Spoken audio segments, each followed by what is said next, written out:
கைம்பெண். மனைவியானவள் தன் புருஷன் உயிரோடு இருக்கும் காலமளவும் பிரமாணத்தினால் கட்டப்பட்டிருக்கிறாள்.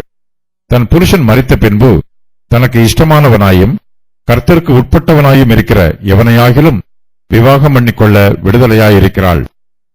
ஆகிலும் என்னுடைய அபிப்பிராயத்தின்படி அவள் அப்படியே இருந்துவிட்டால் பாக்கியவதியாயிருப்பாள்.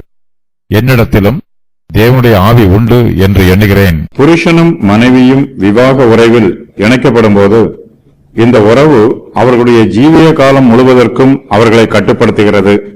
தன் புருஷன் உயிரோடு இருக்கும் காலமளவும் மனைவியானவள் விவாக பிரமாணத்தினால் கட்டப்பட்டிருக்கிறாள்.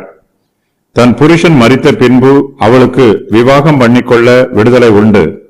ஆனாலும் அவள் விவாகம் பண்ணிக்கொள்ள விரும்புகிறவன் கர்த்தருக்கு உட்பட்டவனாய் இருக்க வேண்டும்.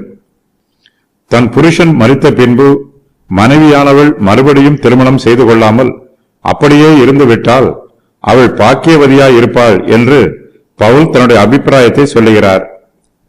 விவாகம் இல்லாதவர்கள் கர்த்தருக்கு எப்படி பிரியமாய் இருக்கலாம் என்று கர்த்தருக்கு உரியவைகளுக்காக கவலைப்படுவார்கள். அவர்களைப் போலவே தன் புருஷன் மரித்த பின்பு மறுபடியும் விவாகம் செய்து கொள்ளாதவள் கர்த்தருக்கு எப்படி பிரியமாய் இருக்கலாம் என்று கர்த்தருக்கு உரியவைகளுக்காக கவலைப்படுவாள். அவளுடைய ஜீவியத்தில் அமைதியும் சமாதானமும் நிரம்பியிருக்கும். கர்த்தருக்கு ஊழியம் செய்ய விவாகம் தடையாக இருக்காது. விதவை திருமணம் செய்து கொள்ளலாமா என்று கொரிந்துவில் உள்ள விசுவாசிகள் பவுலிடம் கேள்வி கேட்கிறார்கள்.